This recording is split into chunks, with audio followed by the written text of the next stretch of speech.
Terrific news for the Big 12 and the Cyclones coming out of the SEC conference meetings. And would you know it, also at the same time, terrifying news. I know, shocker. Mostly surrounding college football playoffs, but that isn't all. And we're talking about it today on Locked On Cyclones.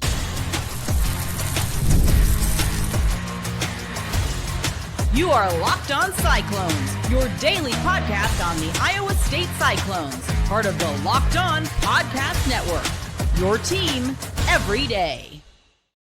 Welcome into Locked On Cyclones, part of the Locked On Podcast Network, your team every day. Shout out to you for being here every single day and making this your first watch or listen of the day. I appreciate it more than you know. Whether you're watching on YouTube or listening on your favorite podcasting platform, be sure to hit subscribe so we can prove once and for all that it is in fact a Cyclone state. Now, today, huge episode, big news we got to break down. We're going to talk about these three things I've got over on my left for sure, but I can't guarantee we won't go off the rails just because there's so much happening right now. Big 3 points, going to be a new potential college football playoff format we haven't yet talked about on this show. Then we're going to talk about potential changes to the transfer portal, what that could mean, and what the SEC thinks of that. And obviously, I'll touch on why them specifically here in a second. And then finally, Greg Sankey getting fired up and taking some shots at the Big 12 and the ACC. As I said, though, I don't know. We could absolutely venture into some other conversations here, as this is a wild day of news. And why is that? Well, the SEC kind of head guys are all getting together and meeting down in some beach somewhere, having a great time. Or at least in years that past they used to. Now it's pretty serious. We're talking everything big around college athletics, mostly college football. And so that's where all these news stories are kind of coming out of, because the SEC unfortunately just holds so much power. Their opinions are kind of worth a lot. Now, let's talk about the college football playoffs specifically. Something I haven't touched on yet here is a new format that I'm going to throw in just a second, but I'm bringing it up now because we've got some thoughts from the SEC and how this could potentially look. We've got not just a purely hypothetical, we've kind of got something here. So on May 15th, reps from the ACC and the Big 12 presented a 16-team playoff proposal that would reward automatic berths to the 5 highest-ranked conference champions with 11 at-large bids. Wow, shocker.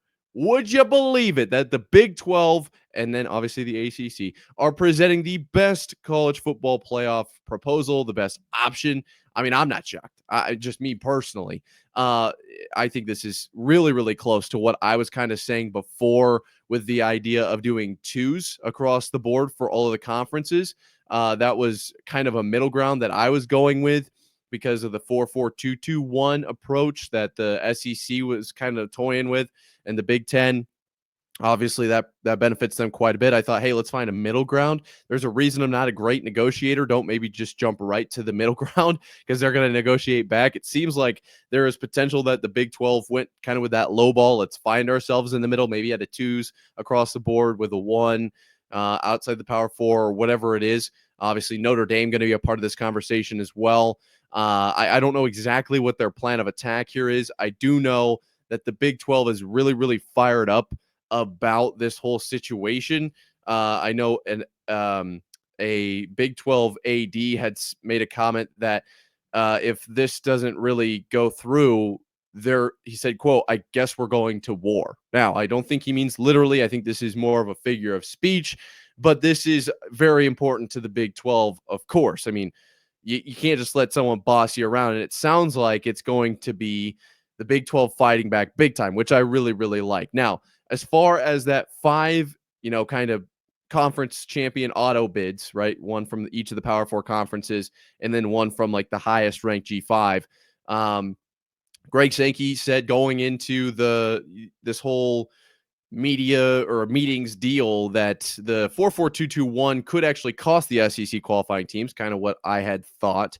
I didn't know why they were going to pigeonhole themselves into this odd position from both sides of the coin. I kind of laid that out. But then he also said recently, just today, I believe, that, or suppose yesterday, that when discussing these different kind of formats, Sankey described the 5+11 is what they're calling it model and said, why wouldn't that be fine? Okay, on the surface, that seems like good news if you're a fan of this 5+11 model, which I think I am. I think that makes the most sense for the sport as a whole. But there are some things that are there's reasons why it wouldn't make sense for the SEC to agree to that. Couple really big picture concepts here. Number one, the SEC probably wouldn't move to 9 conference games in that scenario. They're currently at 8, as we talked about, the Big 10 and the Big 12 at 9. They probably wouldn't move to 9 conference games. Second, the SEC probably wouldn't have the play-in games that there's the beloved play-in games. I have an opinion on that. I'll get into that in a second. And then finally, a big reliance on the selection committee. Comments were made about that. We can dive into that too if we've got some time. Basically, just like, why are we doing this? Feel like that's a good question. Nonetheless, let's talk a little bit about those play-in games, because really what the root of the issue here with the 9 conference games and the play-in games, what it is money. And I know, pick your jaw up, make sure you grab a seat, don't fall over. It's shocking news. I know it's wild to hear that everything is based around money right now, but that's the case that we're looking at right here. If the SEC doesn't get to play these play-in games, that's just money they're leaving out on the table. Now, if you ask me, there's nothing stopping them. I suppose there are probably something stopping them, but you could go about this in the same way that they would have with play-in games and just create some sort of a tournament to determine why leave the format how it is kind of what I'm saying, right? You could make some sort of a tournament to find your conference champion. You're not going to have auto bids. You're not going to have, one, and what would that be? I think they were going to keep 2 as automatics, and then 3, 6, 4, 5 play for the last 2 was their idea. But why not do top 4 all play for one champion as opposed to just one game? Like, you can do some stuff here, right? We can do that. And I understand that, teams losing earlier in that quote unquote tournament are probably going to hurt their view in the committee's eyes, which is why they wouldn't do something like that, as opposed to playing for those play-in or those automatic qualifiers or play-ins for the automatic qualifiers. You're literally just playing to get in. Like, it's not a committee deciding whether or not you're going to get in because you're in an automatic qualifier spot. So that's kind of why the SEC isn't probably going to go down this 5+11 route. I don't love it. I think that they absolutely should at least consider it as far as the good of the game. To me, it makes sense. But also, really, like I said, it comes down to money and all these schools having to pay $20 million or whatever it is. And there are schools that are, I believe it was Texas A&M, that they're just going to, they're bringing everyone back. They're paying for everyone there. It's like over 150 scholarships here. That they would, it was ridiculous, and that's a ton of money. And so where does that money come from? Speaking of Texas A&M, it is right here. I was right with Texas A&M. I'll read that in a second. But Texas A&M AD Trev Alberts said that the SEC moving to 9 conference games is contingent on the CFP format. So kind of like what I was talking about there. But to go back to what I said about those roster spots, Texas A&M has decided, from Ross Dellinger here, to fully fund every roster position, increasing its total scholarship allotment by more than 150. Trev Alberts says, the AD, obviously. Aggies joined Tennessee, Clemson, and some others to completely scholarship each sport. Wow. I mean, that's just money talks to me, and that's going to push teams like Iowa State out of this kind of competition. I mean, some of the comments JV Pollard made, I thought were a little bit out there.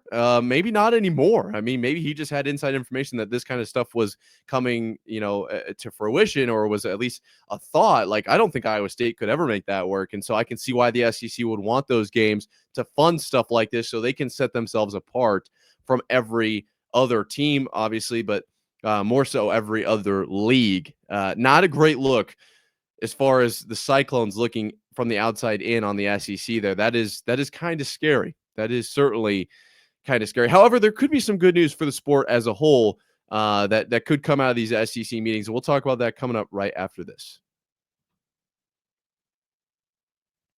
The NBA playoffs are in full swing, and every night delivers highlight-worthy performances, major momentum shifts, and can't-miss moments. Whether it's a game-winning shot or a breakout player, there's never been a better time to get in on the action. FanDuel makes it easy to stay in the game before tip-off and live. With player props, performance trends, and same-game parlays, fans have more ways than ever to play smart and win big. The Thunder are on a roll right now. Could take a look at them, maybe do some math, figure out if that's a good play, because that $5 first bet hitting, turning into 40 times $200 in bonus bets. That is huge. That's a big, big win right there. New to FanDuel, it's a perfect time to sign up. Head to FanDuel.com and place your first $5 bet. If it wins, you'll get $200 in bonus bets. Make every moment more with FanDuel, official sports betting partner of the NBA. So things are heating up at these SEC meetings. You're here with Locked On Cyclones, part of Locked On Podcast Network, your team every day. I want to throw that in there really quick because this isn't Locked On SEC. This isn't Locked On Florida. This isn't Locked On Georgia or whatever the case is. This is Locked On Cyclones, but we're talking about it because this is big news for the sport as a whole, right? This is actually pretty important. So we're going to break it down. Obviously, the transfer portal is something that a lot of people have talked about, right? The college football playoff, where we just got finished talking about. But the transfer portal also in that conversation, as far as we really got to figure out what we're doing here. This has got to get ironed out really quickly, as this is getting out of hand, right? So Kirby Smart at the SEC spring meetings, per Ross Dellinger, said that he gave a deep argument for a single transfer portal in January. Okay, very interesting.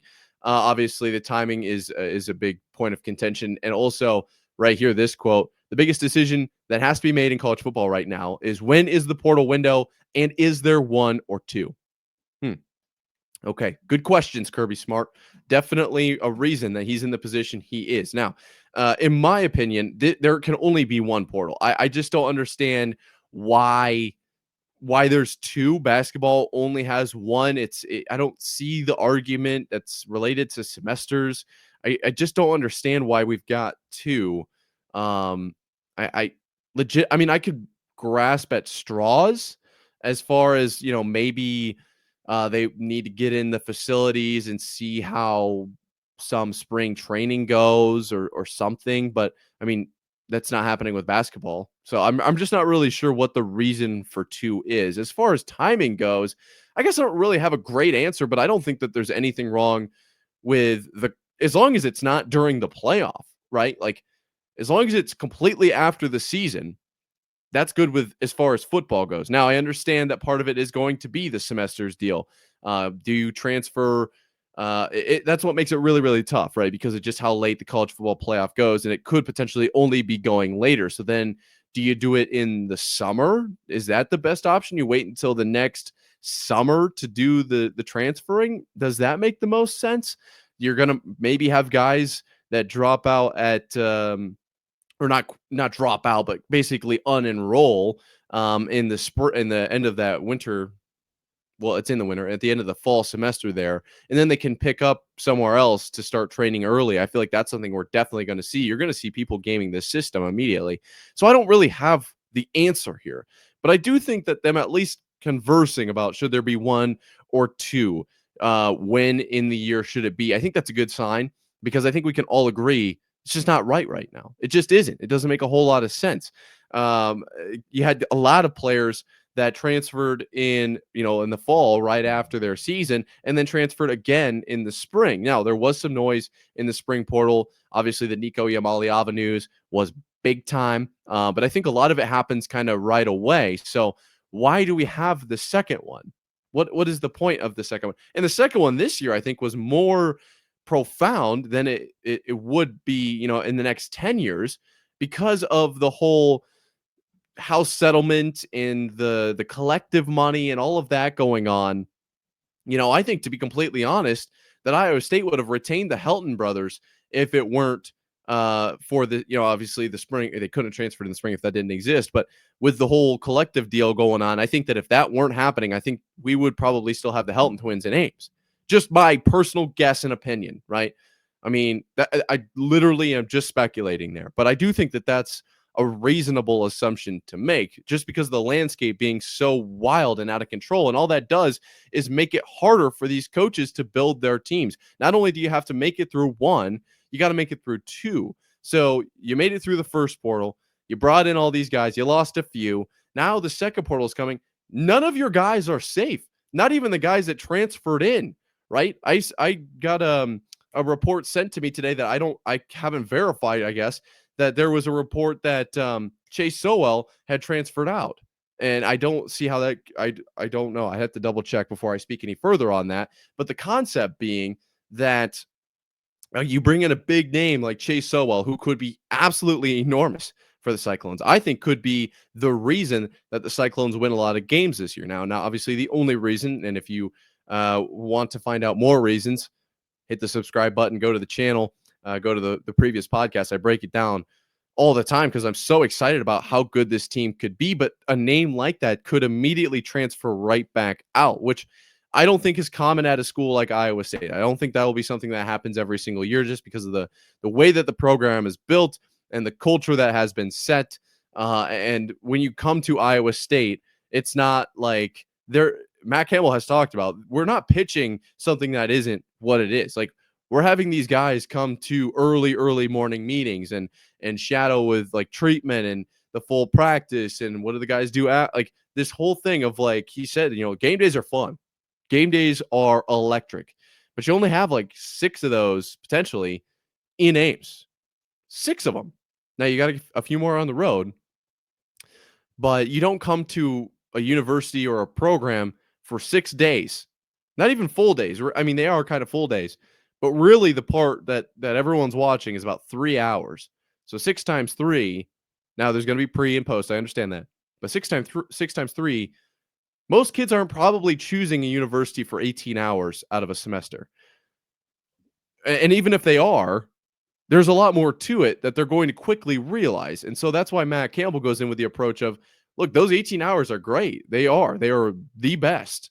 But there is also an endless amount of hours that are being spent to make this one of the best teams in the Big 12 and in the nation, right? We don't just show up on Saturdays and play and then go home and say, "I'll see you next Saturday."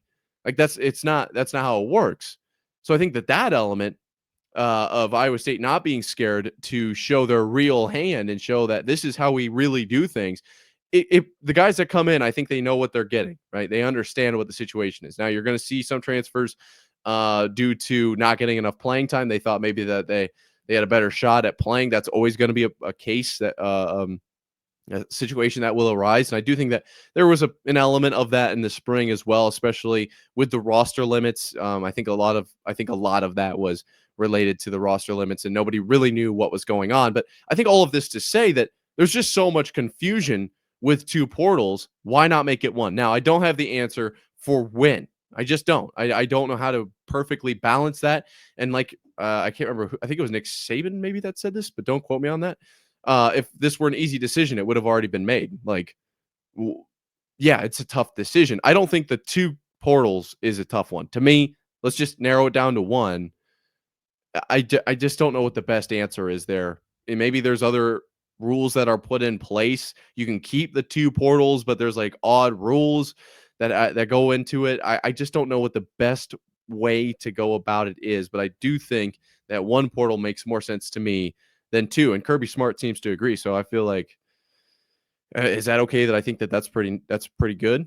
I mean, I don't know. I guess he's an SEC coach, so I don't want to get too out of the realm of where we should be right now, because the SEC kind of taking shots at the Big 12 and the ACC. We're talking about that coming up right after this.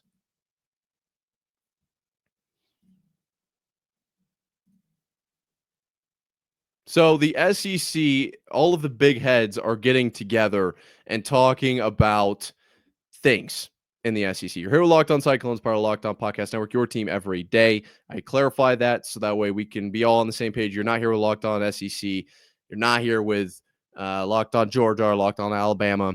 I'm sure if I were in the SEC, my Y key would have worked on the Sankey graphic over there. I apologize for all of you SEC fans out there. It was unintentional. Need to get a new keyboard. Now, nonetheless, let's talk about Greg Sankey and how he's kind of taking shots at the ACC and the Big 12. This, kind of came as a result of some of the straight seating vote comments.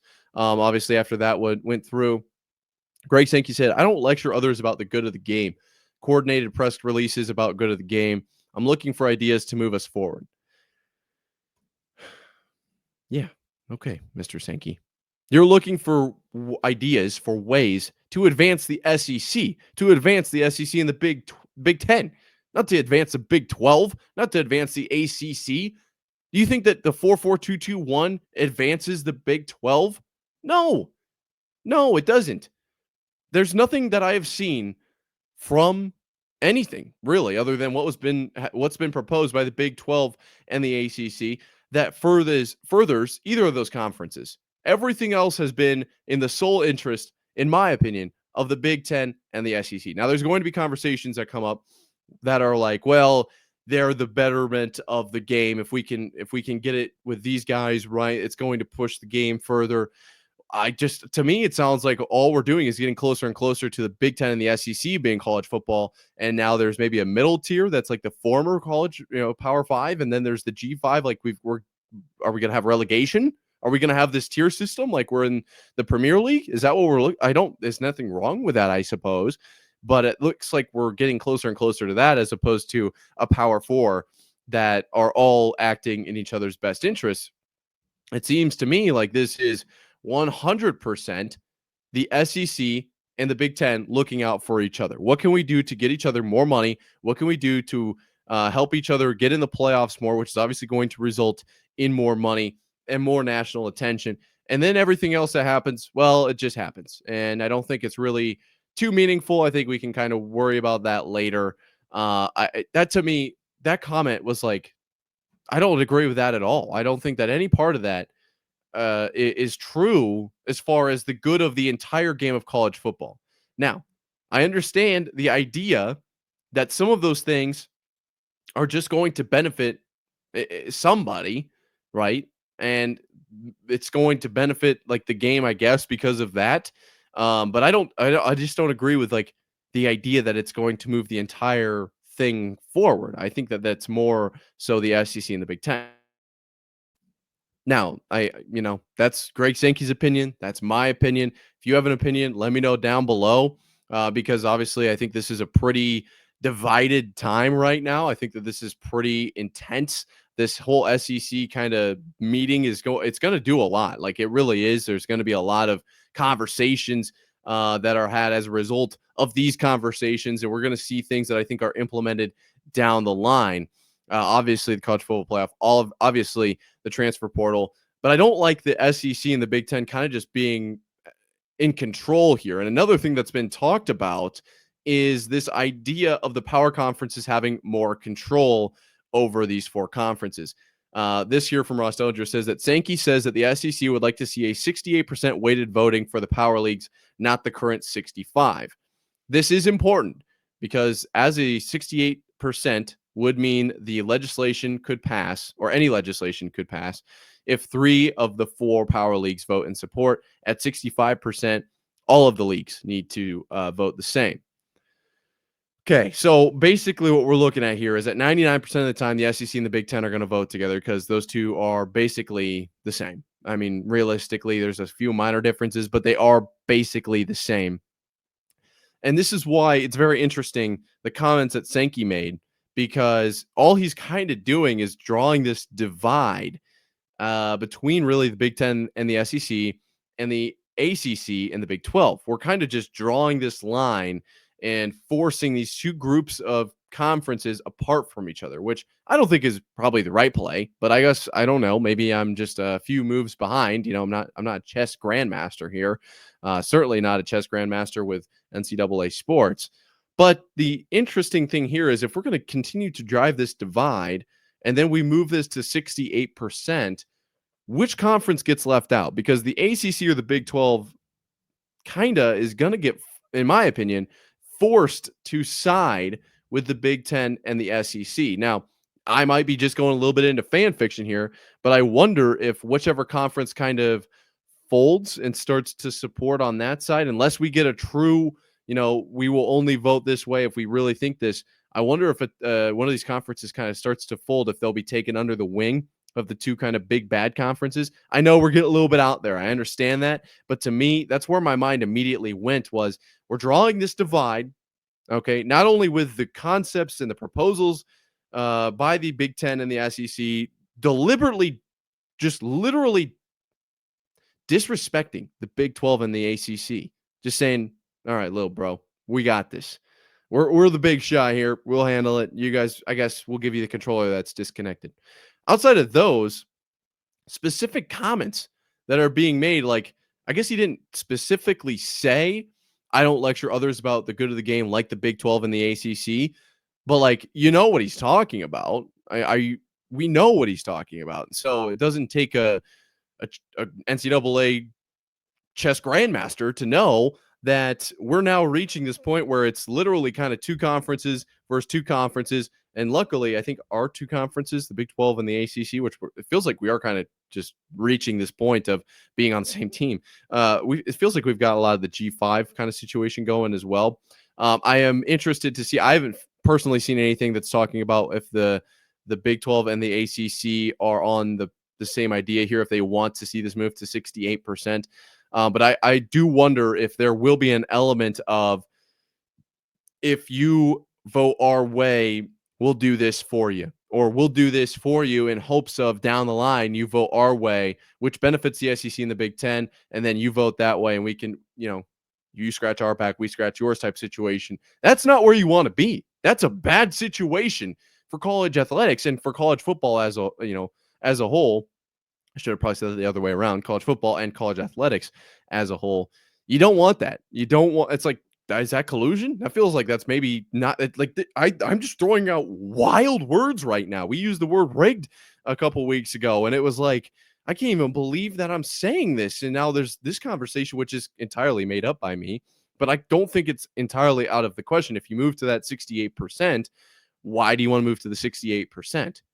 That's the question you have to ask yourself, right? If we're trying to get everyone on the same page and do what's best for the sport, 65 should be good, right? We got the Power Four conferences covered. We're good. Don't tell me I've got to take my tinfoil hat off, because why would you want to move to 68%? That's the question, right? What is the motive? Like, why do we need to get to 3 of the 4? Is it just to make it sound like the innocent argument is, well, it's easier to pass with 3 than 4, or I'm not saying, I'm just saying, just feels like there's something there that we can't overlook yet. And yeah, I know, sounds like a tinfoil hat type of situation. I gotta, maybe take a breath and cool off. But when I read that, the first thought is, I just see a bunch of numbers. Then you read it a little bit, you're like, why? Feel like that's maybe, there's something. You've always got to question, what's the motive, right? What's the reasoning? And this one, I don't have the answer, but I do wonder. You've basically got the SEC and the Big Ten on the same side. Maybe there's going to be something that could happen.